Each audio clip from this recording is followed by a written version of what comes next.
नमस्कार, news Hunt में आपका स्वागत है। मैं हूं वारिस मिर्जा। चंबल की कातिल हसीना जो कपड़ों की तरह बदलती थी पति, 20 साल की उम्र में बनी डाकू की महबूबा। उसने बचपन से ही डाकुओं को बेहद करीब से देखा। उसके घर में ही चलती थी दहशत की पाठशाला।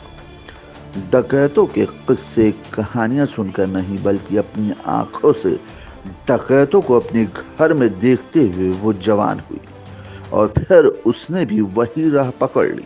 परिवार की तमाम कोशिशों के बावजूद वो बन गई इनामी डकैत। चंबल की इस कातिल हसीना जो जुर्म भी करती थी और डकैतों से मोहब्बत भी। चंबल की डकैत साधना पटेल की कहानी। चंबल के बीहड़ों में डाकुओं का राज रहा है। चंबल के आसपास के गांव में अक्सर इन डाकुओं की दहशत रहती है। ये अक्सर गांव में घुस जाया करते और आतंक मचाते थे। हैरानी की बात ये थी कि चंबल में कई महिला डकैतों ने भी वैसे ही आतंक मचाया जैसे डाकुओं ने। ऐसा ही खौफ की एक कहानी है साधना पटेल की भी। साधना का जन्म चित्रकूट जिले के भड़ाहापुरवा गांव में हुआ था। पिता होरीलाल पटेल डकैत तो नहीं थे, लेकिन कई डकैतों से उनकी काफी गहरी दोस्ती थी। इसके अलावा साधना पटेल की बुआ के चुन्नीलाल नाम के डकैत से संबंध थे।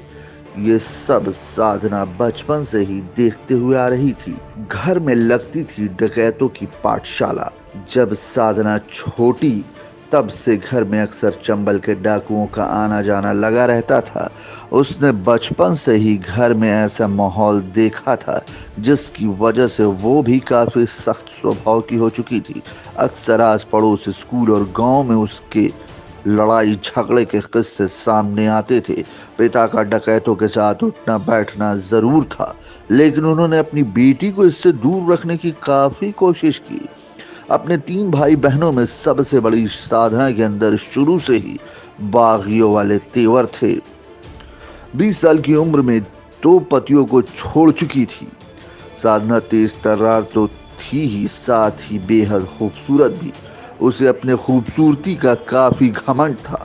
पिता की कुछ समय बाद मौत हो गई मां के कहने पर। 17 साल की उम्र में उसने शादी कर ली, लेकिन 6 महीने के अंदर ही वो अपने पति से लड़ झगड़ कर वापस अपने मायके लौट आई। इसी बीच साधना का अफेयर और दूसरे लड़के से शुरू हो गया और फिर उसने दूसरी शादी की। साधना की ये शादी भी महज 1 साल चल पाई। इस बार साधना के इरादे कुछ और थे। तीसरी बार चंबल के डाकू पर आया दिल।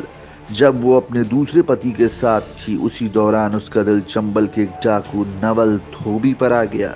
वो शादीशुदा होने के बावजूद गांव में ही डाकू के साथ इश्क लड़ा थी।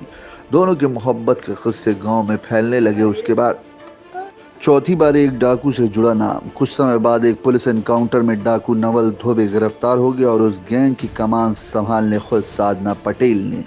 उसके गैंग में दीपक शिवहरे नाम का एक डाकू भी था।